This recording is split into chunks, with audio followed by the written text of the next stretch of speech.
Disinilah urgensinya kita memberikan pemahaman yang utuh tentang Islam. Padahal kita baca kan ayat al-yauma akmaltu lakum dinakum wa atmamtu alaikum ni'mati wa raditu lakumul Islam madina. Islam ini dah sempurna dah.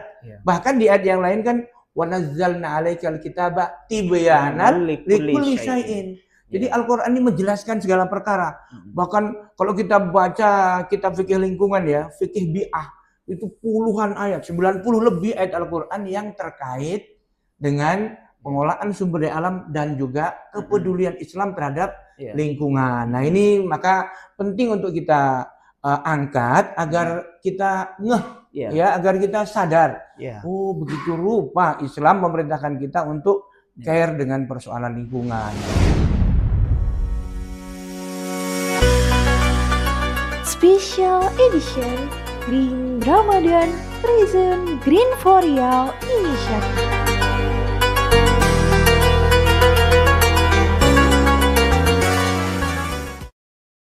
Oke, bismillahirrahmanirrahim. Assalamualaikum warahmatullahi wabarakatuh.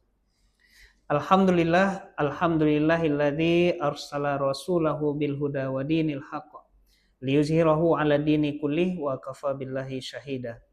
Asyhadu an la ilaha illallah wahdahu la syarikalah wa asyhadu anna Muhammadan abduhu wa rasuluh sallallahu alaihi wasallam la nabiyya ba'da amma ba'. Sahabat hijau sekalian, alhamdulillah pada hari ini kita bertemu dalam podcast Green Ramadan dalam rangka Green for Riau Initiative. Alhamdulillah bersama kita sudah hadir Wakil Ketua ICMI Riau bidang lingkungan dan sumber daya alam. Beliau adalah Al-Ustaz Insinyur Muhammadun MSI. Apa kabar Ustaz? Alhamdulillah, baik Pak Dr. Gusman. Masya Allah. Kali ini kita akan membahas sebuah topik yang sangat menarik, yaitu Ramadan dan urgensi penerapan fikih lingkungan. Dan tentu saja ini adalah sesuatu yang penting karena fikih lingkungan itu seringkali tidak dibahas dalam pembahasan fikih. Maka alhamdulillah pada hari ini kita akan memperjelas bersama-sama bersama guru kita terkait dengan penerapan fikih lingkungan ini. Ustadz, kita akan langsung saja nih berbicara terkait dengan fikih lingkungan ini.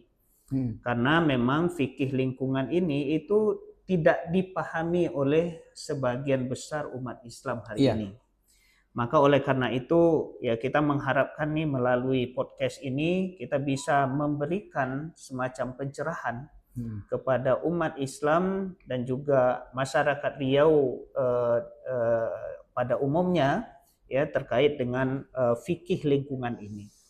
Nah, saya ada pertanyaan yang pertama, pelajaran berharga puasa Ramadan ini terkait fikih lingkungan itu apa sebenarnya? Ya baik, terima kasih Pak Gusman. Sahabat hijau, Assalamualaikum warahmatullahi wabarakatuh.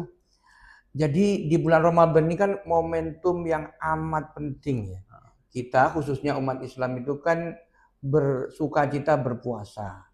Puasa itu esensinya kan al-imsaku, definisi secara fikih ya, menahan diri dari banyak hal, termasuk menahan diri dari makan. Ternyata ada pelajaran menarik nih Pak Gusman.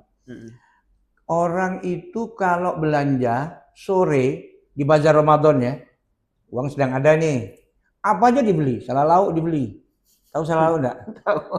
Gulai cempodak dibeli, gulai jengkol sama dengan gulai cempodak ya. Macam-macam lah makanan.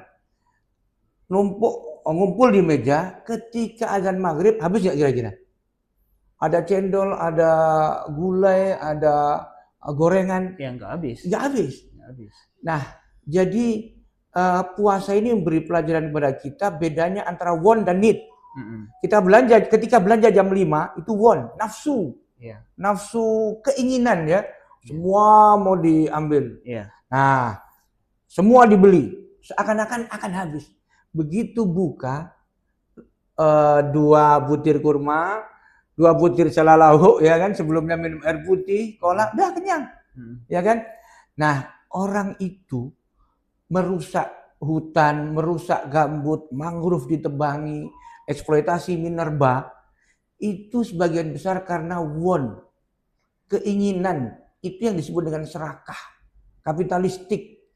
Sehingga seakan-akan dia mau menelan bumi ini. Nah, maka Ramadan ini sangat relate dengan upaya agar kita tidak serakah, termasuk serakah dalam eksploitasi terhadap sumber daya alam dan lingkungan. Itu Pak Gusman menurut saya. Ya, Masya Allah. Jadi ini adalah persoalan need dan want ya. Nah, ini kan jadi kalau sudah datang waktu berbuka, sebenarnya yang kita perlukan itu adalah hanya sekedar yang memang kita kita perlukan. Iya, need-nya tadi. Iya, tetapi want-nya itu muncul di awal. Iya, ketika lapar. Ketika lapar ya, want-nya itu muncul di situ. Iya. Tetapi sebenarnya yang kita butuhkan itu hanya sedikit saja sebenarnya. Iya. Oh gitu. Jadi itulah kaitannya dengan dengan lingkungan gitu ya.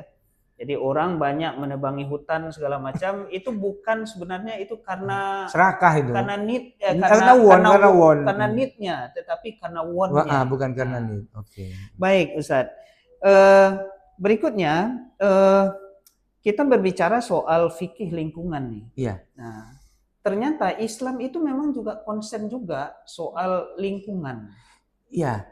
Kadang-kadang pertanyaan seperti itu muncul karena kita anggap agama Islam ini hanya ngurus ritual. Iya. Doa, zikir, umroh, haji, ya kan? Korupsi jalan terus nanti selesaikan dengan umroh. Kan ada anggapan seperti itu kan jadi masalah. Iya. Nah, termasuk nebang kayu banyak-banyak, ya kan? Eksploitasi batubara banyak-banyak kan selesai dengan umroh. Ini kan banyak kesalahpahaman. Yeah. Ini pemahaman yang sangat sekuleristik menurut saya. Yeah. Memisahkan agama dengan kehidupan. Seakan-akan agama itu persoalan semata privat, semata persoalan ritual. Yeah. Kalau ada orang nebang kayu pohon di kawasan lindung, di kawasan konservasi beribu hektar, seakan-akan tidak berlaku halal dan haram, tidak merasa berdosa. Ada bapak membakar ladangnya, ya asapnya membumbung tinggi, mengganggu orang lain sampai sesak nafas. Bahasa Rionya sesak ongok gitu kan. Itu tidak merasa berdosa. Kalau makan babi baru berdosa gitu, makan anjing berdosa. Ini tidak ada urusan agama, seakan-akan seperti itu. Termasuk ketika kekayaan alam yang melimpah ruah ini dikelola oleh kalangan terbatas ya, privatisasi misalnya. Seakan-akan Islam tidak ada ngatur persoalan milkiyah, kepemilikan sumber daya alam dalam Islam, tidak diatur seakan-akan. Nah, maka disinilah urgensinya kita memberikan pemahaman yang utuh tentang Islam. Padahal kita baca kan ayat al-yauma akmaltu lakum dinakum wa atmamtu alaikum ni'mati wa raditu lakumul Islam madinah. Islam ini dah sempurna dah. Bahkan di ayat yang lain kan wa nazzalna 'alaikal kitaba tibyanan likulli syai'in. Jadi Al-Qur'an ini menjelaskan segala perkara.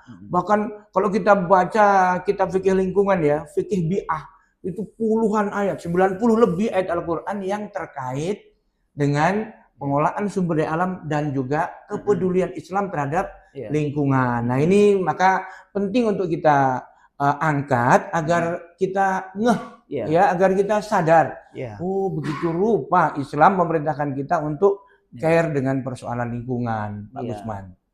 Iya, di dalam Al-Qur'an pun juga Allah itu memerintahkan kepada kita untuk masuk ke dalam Islam itu secara totalitas. Itu udhulu fi silmi kafah. Kafah itu kabeh artinya. Iya, kabeh. Menyeluruh. Jangan sepotong-sepotong. Doa khusyuk, nanti menebang hutan khusyuk juga. Itu rusak, ya, enggak merasa berdosa pula, kan? Nah, itu gitu. maksudnya bagaimana itu, Ustaz? Ya, masuk ke dalam Islam secara kafah itu artinya mengatur seluruh sisi kehidupan itu dengan seluruh Islam gitu ya. Kehidupan dengan Islam. Ya, supaya ada kebaikan. Jadi kalau perintah Allah itu kan pasti ada kebaikan. Larangannya pasti akan membawa kerusakan. Misalnya ketika ayat la tufsidu fil ardi, jangan kalian buat kerusakan. Itu kan larangan. Kalau membuat kerusakan ya pasti kacau, pasti rusak. Dan nanti Islam ada mengatur ada reward, ada punishment. Ya, bagi yang memelihara ada rewardnya, bagi yang rusak ada punishmentnya. Bukan hanya himbauan, seruan, fatwa aja, enggak. Masya Allah. Nah, Ustadz, saya mau memperdalam sedikit nih Iya, terkait tadi Ustadz sudah menyinggung soal fikih lingkungan. Hmm. Jadi kita berbicara soal implementasi fikih lingkungan. Iya. Nah, mungkin Ustadz bisa jelaskan sedikit ya apa itu sebenarnya yang dimaksud dengan fikih lingkungan itu. Iya, kalau kita buka beberapa kitab ya, misalnya Al-Ghazali mengatakan bahwa yang namanya fikih itu al-fahmu al-ilmu, ya. Kalau itu dari segi lughawi. Kalau fikih secara umum itu adalah seperangkat hukum yang secara praktis digali dari nas atau dalil yang tafsili dari Al-Quran, Sunnah, Ijma', Qiyas. Jadi kalau fikih lingkungan adalah seperangkat hukum yang mengatur lingkungan, mengatur sumber daya alam, yang secara praktis amaliyah, ya, dan digali dari dalil-dalil nas yang tafsili. Tafsili itu yang detail dari Al-Quran, Sunnah, Ijma' sahabat, dan Qiyas. Nah, jadi ternyata ini dahsyat sekali, banyak sekali, ya, bukan hanya dari Al-Quran. Dan ternyata ada ijma' sahabat. Nanti kita mungkin bisa beberapa contoh bagaimana generasi salafus soleh mempedulikan lingkungan. Ya, nah, ini dikumpulkan oleh ulama, terutama ulama kontemporer dalam fikih bi'ah, fikih lingkungan. Nah, kalau kita coba detailkan lagi, Ustadz, ya itu yang di ruang lingkup fikih lingkungan itu apa saja sebenarnya? Jadi ruang lingkup tentu terkait dengan ta'rif ya, pertama dari segi ta'rif, definisi, sampai yang cakupannya terkait dengan aturan Islam, aturan syariat yang mengatur hubungan antara manusia dengan lingkungannya. Ada kan kita ini hablum minallah, ada hablum minan nas, ada hubungan manusia dengan lingkungannya. Misalnya ketika orang buang sampah, bagaimana menurut Islam? Gimana? Bagaimana cara? Membakar lahan, ya, sampai mengganggu tetangga. Tetangga bahkan ada yang mati, sesak napas, masuk ICU. Bagaimana menurut Islam? Kemudian menanam pohon, ya, itu bagaimana menurut Islam? Nah, itu segala perkara yang terkait antara interaksi manusia dengan lingkungan, termasuk hukum aturan pengelolaan sumber daya alam dari kepemilikan, ya, kepemilikan fardiyah, ya, kepemilikan umum maupun kepemilikan negara, mengaturnya, dan bagaimana kalau ada orang melanggar, ya, ukubat sanksi terhadap orang-orang yang melanggar aturan tadi, misalnya apakah ada sanksi bagi orang yang menebang pohon di kawasan lindung misalnya, di kawasan konservasi, nah ternyata ada dalam Islam. Nah, itu nas-nasnya jelas sekali, gitu. Cakupannya seperti itu, scoopingnya ya, Pak Gusman ya. Ya, berarti memang Islam itu mengatur secara komprehensif, terkait hubungan antara manusia dengan lingkungannya. Dan itu tertuang semuanya di dalam fikih lingkungan. Iya, karena emang kita manusia ini kan hidup ini kan nggak hanya terkait doa, zikir, juga nggak hanya terkait utang piutang kita dengan orang kan. Kadang-kadang terkait kita perlu bangun rumah, perlu pohon, ya kan. Kita sampah numpuk, ya kan. Gimana cara ngelola sampah? Orang buang sampah sampai berkarung-karung ke sungai. Bagaimana? Oh, Islam mengatur itu misalnya. Nah, itu justru mungkin sangat luas. Artinya seringkali kita lakukan itu, ya, tanpa kita sadar. Oh ya Allah, ternyata Islam concern terhadap persoalan itu. Iya, Masya Allah. Nah, Ustadz, ada satu hal yang mungkin kita kaitkan ya dengan kondisi Riau hari ini.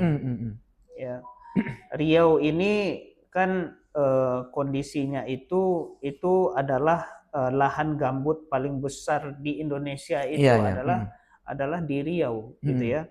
Nah, tentu saja fikih lingkungan itu sangat relevan ini, ya, untuk kita terapkan tidak hanya di Riau sebenarnya, tetapi di Indonesia bahkan di seluruh dunia.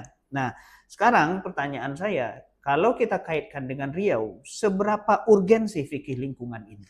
Iya, memang amat urgen. Dari mana? Saya berani mengatakan ini amat urgen. Pertama, Riau ini mayoritas Muslim, ya kan. Dan kalau kita jujur, kita tengok kenyataan di lapangan, 5 juta gambut itu sebagian besar terdegradasi. 5 juta hektar itu. Kemudian mangrove kita itu hampir 230-an ribu lah. Itu sebagian besar pun terdegradasi. Ya. Coba sekali-sekali jalan-jalan itu dari Selat Panjang belok kanan terus ya sampai nanti Tembilahan. Ya, ada namanya Desa Kuala Selat. Itu mangrove-nya habis. Itu dari sekian ratus meter dulu ada kelapa, ada kampungnya pun udah nggak ada sekarang. Karena apa? Ada intrusi air laut, ada abrasi. Selama ini kan yang jaga kan mangrove. Oh, gara-gara mangrove-nya nggak ada, asin, kelapa mati. Jadi inilah makanya bukan hanya persoalan hukum positif ya, tapi ini persoalan kesadaran kita, para pihak. Oh ternyata agama kita, Allah dan Rasulnya itu ngatur. Ya disuruh menjaga ini semua. Untuk apa? Untuk kepentingan kita sendiri. Akhirnya kan nggak punya kampung, kampungnya habis. Lah kalau nggak percaya nanti di Kuala Selat gitu. Ya, nah ini salah satu contoh. Contoh-contoh yang lain kan banyak itu ya. Dari Rohil, Dumai, Pulau Rupat, Bengkalis, Meranti, Pelalawan, sampai Inhil ya. Nah, ini daerah pesisir, mangrove-nya sebagian besar terdegradasi. Nah, di samping itu sering kalau kita keluar Riau itu disebut, oh dari Riau ya, oh daerah penghasil asap. Eksportir asap ke Singapura. Waktu antum di Malaysia saya di Malaysia dulu begitu juga. Jadi efek dari pembakaran hutan di Riau itu sampai ke Malaysia, sampai libur kami kuliahan malahan. Jadi kuliah pun juga diliburkan di sana gara-gara asap. Maka image citra Riau sebagai penghasil asap ini harus dirubah. Maksudnya apa? Bukan ditutupi fakta itu, tapi fakta itu dirubah. Yang tadinya membakar, ya jangan lagi, jangan sampai ada hotspot, diminimalisir, ya kan? Kalau ada kebakaran yang misalnya eksiden, segera ditanganin. Alhamdulillah beberapa tahun terakhir kan sudah mulai tereduksi ya titik api di Riau. Ya alhamdulillah karena banyak hujan. Ya. Itu kejadian yang besar itu dulu kejadian tahun 2015 kalau saya tidak salah. Itu Pak Gusman masih di Malaysia. Saya masih di Malaysia waktu itu. Sedang di Malaysia saya. Itu bahkan saya berada di Kedah kan. Di Kedah itu kan sudah dekat dengan Thailand itu. Oh, nyampe ke sana asapnya. Sampai ke sana asapnya. Jadi memang efeknya itu memang tidak hanya di sini. Tidak hanya di Riau, tetapi sampai ke Singapura, sampai ke Malaysia, bahkan sampai hampir ke Thailand sana itu sampai di sana asapnya. Itulah makanya disitulah betapa urgennya pemahaman fikih lingkungan bagi publik ya. Nah sedikit Ustadz, tadi Ustadz menyebut soal degradasi lingkungan, degradasi hutan mangrove dan lain-lain sebagainya. Itu yang menyebabkan terjadinya degradasi itu apa sebenarnya? Ya kalau kita identifikasi sebetulnya penyebabnya manusia. Jadi bukan karena faktor alam. Gambut itu ya karena dikanalisasi. Kenapa dikanalisasi? Mau dijadikan areal budidaya. Ya mau sawit mau yang lainnya. Padahal mestinya dia kawasan lindung gambut. Kedalamnya di atas 3 meter. Ya akhirnya kan terjadi pengeringan. Vegetasinya udah tebang duluan. Nah kalau kering ini kan udah terbakar. Termasuk mangrove itu juga ditebang juga untuk arang dan segala macam. Nah makanya apakah tidak boleh sama sekali? Bagaimana masyarakat? Nah disitulah makanya juga nanti di Green Riau ini juga tekanan perlunya pemberdayaan masyarakat, revitalisasi ekonomi. Kalau mereka memang nggak boleh nebang, terus makan apa? Ini juga tanggung jawab pemerintah juga. Ya, jadi jangan sampai dilarang sama sekali. Kemudian terus bagaimana solusinya? Jadi penyebabnya manusia. Karena penyebabnya manusia, sama-sama manusia, insya Allah kita bisa mencegahnya. Gitu. Bukan jin yang menebang itu. Kalau jin mungkin payah kita karena nggak nampak kan. Tapi karena yang menebang manusia, yang bakar manusia, ya bisa kita cegah. Sama-sama manusia, kan gitu. Nah, jadi ini perspektif ini penting. Artinya kita mungkin, apalagi kalau seandainya orang-orang yang punya concern untuk melakukan perbaikan lingkungan, ya Green for Riau ini masif ya. Orang yang mau bakar aja bukan hanya takut tapi malu dia. Malu. Apalagi kalau sampai anaknya tahu, ya anaknya sadar, ya dia akan protes sama ayahnya. Ayah ngasih uang makan saya dari nyuri kayu ya, hal gitu misalnya. Iya, betul. Akhirnya kan jadi pukulan juga. Nah, mungkin kalau sekarang illegal logging sudah makin menurun karena kayu hutannya tidak ada. Tapi kalau upaya pendudukan kawasan gambut itu masih ada.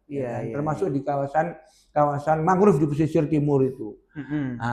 Jadi disinilah pentingnya kita memberikan kesadaran pada para pihak ya tentang pentingnya fikih lingkungan bagi Riau terkait dengan program Green for Riau ini, Pak Gusman. Iya, Masya Allah. Jadi memang kita ada program ya Green for Riau Initiative. Nah, ini sebuah program yang sungguh sangat luar biasa yang fokusnya itu adalah bagaimana kita di Riau ini bisa menjaga lingkungan dengan baik. Ya, jangan sampai aktivitas-aktivitas kita itu berdampak negatif terhadap lingkungan. Nah, ini Ustadz. Jadi kalau kita kaitkan dengan program Green for Riau ini, ya itu urgensinya menurut Ustadz, ya dalam perspektif fikih lingkungan itu bagaimana? Jadi kalau kita baca ya, Green for Riau itu kan intinya ada beberapa kegiatan. Kegiatan pertama itu reduksi emisi gas rumah kaca.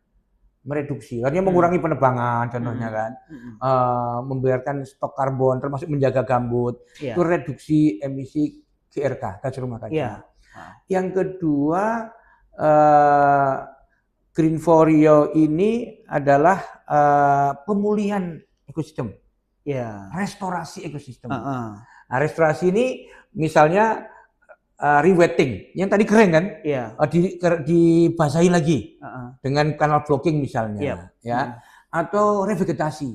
Revegetasi itu menanam kembali dan revitalisasi. Nah, maka ini kan yang melaksanakan program ini kan manusia. Betul. Manusia itu kan berbuat tingkah lakunya bergantung pada pemahamannya terhadap objek yang mau dia kerjakan. Nah, kalau pemahamannya masih serakah kayak tadi, bukan need ya, dan merasa kalau dia serakah tidak berdosa karena bukan urusan agama, maka pemahaman yang utuh tentang Islam ini penting. Sehingga paham, oh ini dosa, ini nanti akan ada pertanggungjawaban saya di akhirat. Dan ini nggak berkah kalau saya memberikan makan kepada anak saya dengan merusak hutan, merusak gambut, merusak mangrove. Nah, maka pemahaman seperti itu penting supaya kita mencari nafkah hati-hati. Supaya apa? Program reduksi atau mengurangi emisi karbon, emisi gas rumah kaca tadi berhasil itu berdasarkan kesadaran, bukan hanya proyek. Nanti proyek ini nggak ada, udah wassalam. Ini kan banyak kayak gitu kan. Ini harus ada dari awareness ada kesadaran, ada wa'yun bahasa Arabnya, ada kesadaran. Oh memang agama saya menuntut saya seperti ini untuk kebaikan saya di dunia dan di akhirat gitu Pak Gusman. Ya berarti ini program Green for Riau ini selaras dengan agama kita terutama berkaitan dengan fikih lingkungan. Baik Ustadz, terima kasih atas penjelasannya. Dan ini ada beberapa pertanyaan nih dari netizen. Nah ini ada yang pertama ini dari seorang mahasiswa. Ya mahasiswa itu kan katanya nggak bisa nanam pohon gitu ya. Lalu bagaimana caranya mahasiswa itu bisa berkontribusi terhadap program Green for Riau Initiative. Kalau di kos lahan terbatas mau nanam apa? Kasih contoh yang paling sederhana ya bagi mahasiswa ya. Hemat sumber daya, hemat air. Hadis Nabi dari Anas bin Malik itu Nabi itu kalau wudu saja. Ini kan jelas untuk ibadah ini. Wudu aja tetap harus berhemat terhadap air. Bukan berarti di Arab air, saya naik haji, umroh itu berlimpah air di sana, jam-jam lagi kan. Itu tetap harus hemat. Nabi itu wudu 1 mud. 1 mud itu 2 tangkupnya. Kalau diliterkan kira-kira 600 sampai 700 mililiter. Kita kalau kondisi terpaksa kan 600 mililiter air dalam kemasan itu kan cukup sebenarnya. Iya, cukup. Saya pernah itu terpaksa wudu di dalam Masjidil Haram, mau khutbah Jumat, mau keluar nggak bisa. Akhirnya kan ngambil air yang sedikit itu. Kawan-kawan yang lain saya itu gitu juga. Cukup. Artinya hemat. Kalau mandi, Nabi itu 1 sok atau 5 mud. 1 sok itu 4 mud. Artinya mahasiswa kan bisa. Mahasiswa kan tiap hari mandi dan wudu. Itu contoh konkret. ya, yang sederhana. Iya. Hemat terhadap sumber daya. Dan yang lain-lainnya. Ini contoh konkretnya begitu. Iya. Yang lain juga bisa. Mahasiswa kan habis makan ada sampah kan. Janganlah dibuang di parit di belakang kampus itu, Iya, ya kan? iya. Ada tempat sampah, ya tempat pembuangan sampah. Iya. Jangan dibakar. Iya, betul. Dibakar numpuk tetangga mahasiswi, sesak napas nanti. Ya kan dosa, dolim tuh. Iya. Ya, nah itu jadi kadang-kadang nggak merasa dolim kan. Karena padahal kata Nabi, innad dzulma dzulumatun yaumal qiyamah. Iya. Orang yang berbuat dolim, kita bakar di sini, asapnya kena tetangga. Iya. Itu kan dolim tuh. Wah, payah dia mau negur, terus nyior pula mahasiswanya kan. Iya. Mau kampus misalnya Unri di Panam atau kampus Pak Gusman. Itu kan ribuan mahasiswa kan. Iya. Itu kan berapa orang yang nanti kena asap mahasiswa yang bakar tadi itu. Nah, kedoliman di dunia akan jadi kegelapan di akhirat, kata Nabi. Nah, ini contoh konkretnya seperti itu Pak Gusman. Iya. Termasuk juga mungkin penggunaan listrik ya. Iya, penggunaan sumber daya. Pergi listrik. kampus matikanlah. Iya. Ya cabut colokan listrik itu ya. Iya. Nah, sebenarnya kalau kita ke kehidupan kampus, Ustaz. Di kehidupan kampus itu kan banyak sekali sebenarnya celah bagi mahasiswa itu untuk berkontribusi di dalam dalam inisiatif green ini, ya kan, mulai dari penggunaan listrik, ya, kemudian penggunaan mungkin ya kalau di Malaysia itu ada pakai sepeda gitu ya. Oh iya.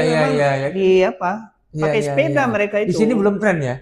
Cuman di sini kan belum tren. Padahal mahasiswa keren ke kampus pakai sepeda, gitu ya. Dan bagusnya kalau di Malaysia itu, Ustaz, itu ada satu unit khusus di universitas itu.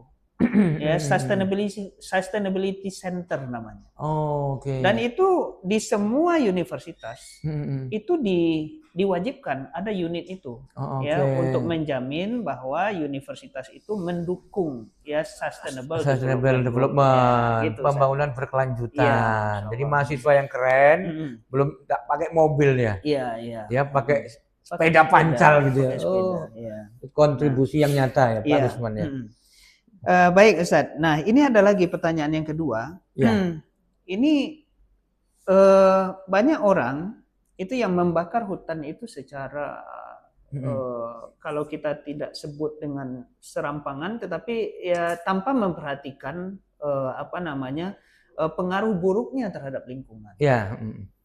Nah, ini ya bagaimana cara kita ya memberitahu kepada mereka. Nah, ini barangkali ya ada di tengah-tengah masyarakat kita ya yang juga mungkin ya kepikiran nih gimana cara ngasih taunya. Jadi begini, memang itu kadang-kadang ada pakewuh segan yang bakar sesepuh desa kita. Misalnya gitu. Macam mana caranya? Di situ memang harus ada rasa peduli. Kita mengingatkan itu karena sayang. Tentu perlu adab. Baik ya. Maka diingatkan baik-baik. Beberapa kasus itu terjadi seperti itu. Bakar ladang bisa ditinggal. Malam mungkin membara. Akhirnya merambat kemana-mana. Mau diingat, disitulah makanya alhamdulillah kalau misalnya ada MPA. Pak Tua ini udah tahu MPA tugasnya mengingatkan. Tugas utama MPA itu pencegahan kebakaran. Maka kalau dalam perspektif fikih lingkungan, jangankan bakar, nebang pohon sidroh aja ancamannya ngeri. Dalam hadis sahih riwayat Abu Daud, Nabi bersabda begini, "Mangqata asidrotan sawwaballahu ra'sahu finnar." Barang siapa menebang pohon sidroh, nanti kepalanya di akhirat dicelupkan ke neraka. Pohon sidroh itu apa? Ada sebuah tesis bagus di Indonesia, mahasiswa UIN itu menganalogkan, mengkiaskan. Sidroh itu memang pohon rindang di padang pasir, tempat musafir berteduh. Pohon bidara diterjemahkan di Indonesia.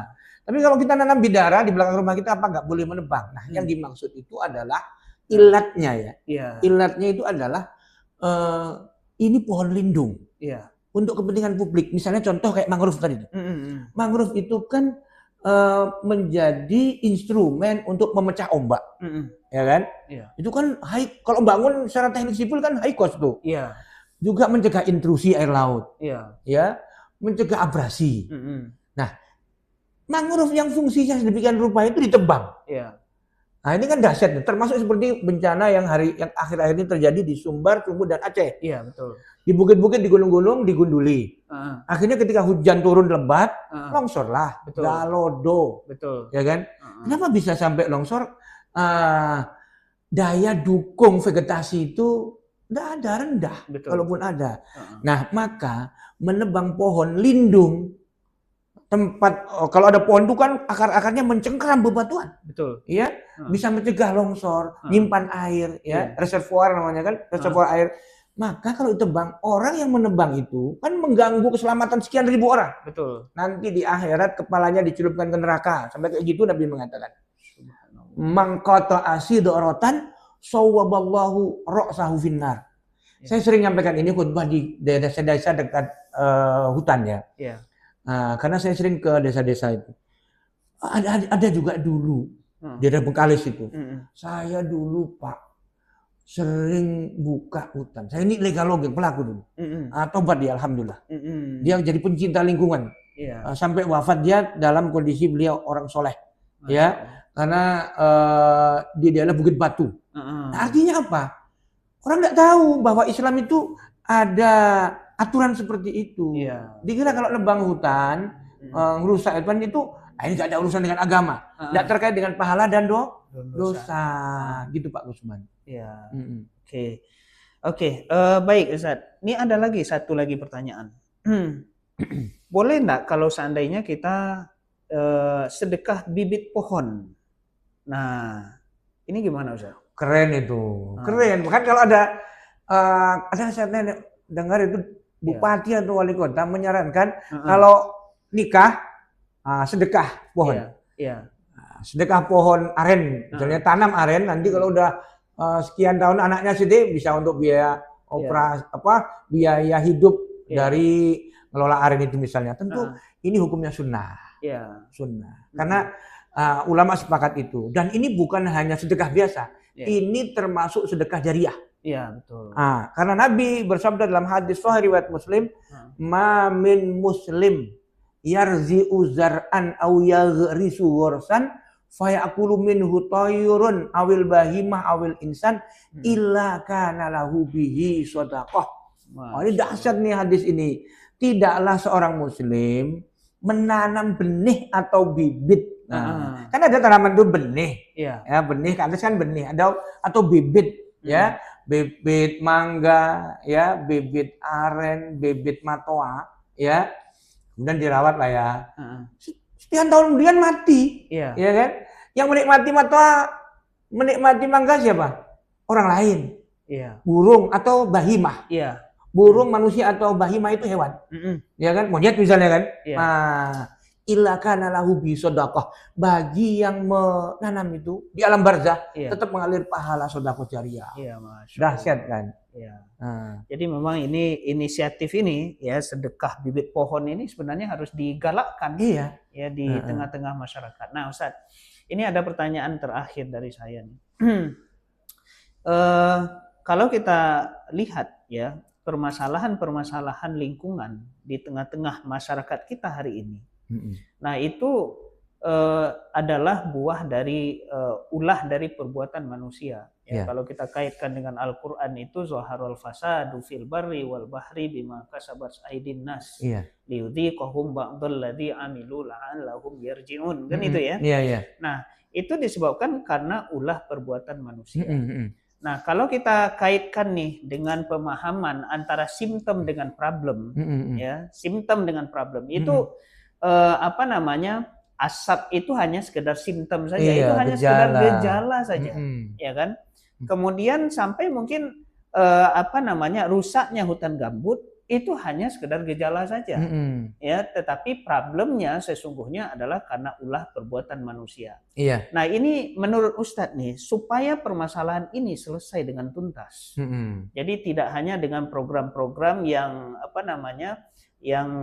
yang rutin dilakukan oleh seperti yang Green for You inisiatif lakukan, tentu perlu ada solusi yang konkret, yang benar-benar konkret, yang betul-betul menyelesaikan masalah. Jadi emang ini pertanyaannya berat, tapi kita coba ya. Kalau kita analisis dari surat Ar-Rum ayat 41 tadi, yang tadi Pak Gusman baca dhaharul fasadu fil barri wal bahri bima kasabat aydin nas. Kerusakan di darat dan di laut itu kan bima kasabat aydin nas. Kata Syekh Muhammad Ali As-Sobuni, bima kasabat aydin nas itu apa maknanya? Bisababi ma'asin nas wa dzunubihim. Disebabkan oleh aneka macam. Jadi nggak hanya satu, aneka macam kemaksiatan oleh tangan manusia. Yang membakar ladang, bakar hutan kan tangan tuh. Yang hidupkan tangan. Yang nebang hutan lindung tadi tangan, walaupun pakai chainsaw. Ya kan? Berarti itu bermaksiat ya? Iya, tangan, iyalah tangan semua kan. Kemudian yang menebang mangrove segala macam itu kan tangan. Tapi jangan lupa ada kalanya itu degradasi itu juga legal.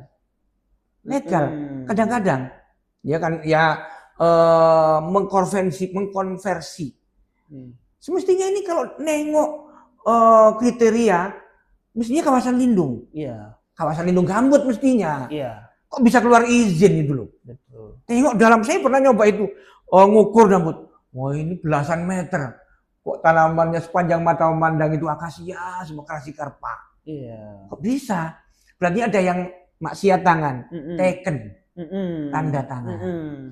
Jadi ini maka harus ada regulasi yang benar, law enforcement ya, penegakan hukum yang adil, ya, tidak memihaknya kepada kebenaran, dan jangan lupa keteladanan pemimpin. Kita kan ngajak rakyat nih, pemimpin ya, pemangku kepentingan juga harus memberikan teladan yang baik. Ada teladan baik dari Umar bin Abdul Aziz. Beliau itu sering memberikan instruksi dan teladan. Kalian para aparatur negara, jangan lupa apalagi di saat musim salju, tebarkan biji-biji gandum di bukit-bukit supaya burung-burung tidak kelaparan. Kalau ada seekor burung yang kelaparan, saya nanti takut nanti didakwa di yaumil hisab. Coba bayangkan, apalagi manusia ini, seekor burung saja, nanti protes di hadapan Allah, mati kelaparan. Khalifah Umar bin Abdul Aziz takut. Ini kan pemimpin nih, yang demikian. Bukannya seremoni membuka acara, tapi konkret dia memastikan satwa di hutan makan. Ada nasihat bagus dari Mbah Mun, Ki Haji Maimun Zubair, gurunya ulama terkemuka kita, Gus Baha. Yang viral tuh kan, untuk kita refresh lagi. Kalau engkau lihat ada seekor semut mau masuk ke lubang air, tolonglah. Angkat dia. Bisa jadi gara-gara itu engkau akan ditolong oleh Allah di akhirat. Kenapa coba? Karena nolong seekor semut itu ikhlasnya tinggi. Nggak akan di-upload di media sosial. Hari ini alhamdulillah aku bisa nolong seekor semut. Beda kalau nolong satu kampung kan, itu masuk media massa. Yang kedua, kalau engkau melihat ada duri, ada batu, kerusakan di jalan, perbaiki. Ya, ada batu singkirkan, ada duri singkirkan. Bisa jadi itu menjadi jalan bagimu masuk surga. Dan terakhir kata beliau, kalau engkau nengok seekor anak satwa, seekor anak ayam aja lah, terpisah dari induk dan kawan-kawan saudaranya, coba satukan. Pastikan dia kembali ke induknya. Bisa jadi itu yang menjadi wasilah Allah akan mengumpulkan engkau dengan keluargamu di surga. Keren itu kan? Ya Allah, sampai segitunya kita harus berpikir. Dan mudah-mudahan kalau kita bisa masif penyampaian dan difahami oleh publik, mudah-mudahan Green for You ini bukan sekedar impian, tapi menjadi kenyataan, Pak Gusman. Masya Allah, alhamdulillah. Baik, Ustadz Muhammadun, sebenarnya banyak lagi yang perlu kita bicarakan ya terkait dengan fikih Ramadan ini. Ini kalau kita detailkan ini tentu sangat luar biasa. Dan kalau seandainya fikih Ramadan itu diterapkan secara fikih lingkungan itu diterapkan secara secara komprehensif dalam sebuah sistem, maka tentu saja nih masalah ini masalah bisa diselesaikan. Solutif ya, insyaallah. Barangkali itu terima kasih banyak saya ucapkan kepada Ustaz. Terima kasih Pak Gusman kehadirannya. Sahabat Riau, terima kasih ya. Baik, sahabat Riau semua, Ya, inilah episode pertama dari podcast Green Ramadan yang diselenggarakan pada saat ini, dan mudah-mudahan ini bermanfaat untuk kita semua, bermanfaat untuk Riau, bermanfaat untuk Indonesia, dan juga bermanfaat untuk dunia kita. Itu saja, saya Gusman Nawanir undur diri. Billahi taufiq wal hidayah. Assalamualaikum warahmatullahi wabarakatuh. Waalaikumsalam warahmatullahi wabarakatuh. Special Edition Green Ramadan Prison Green for Riau Initiative.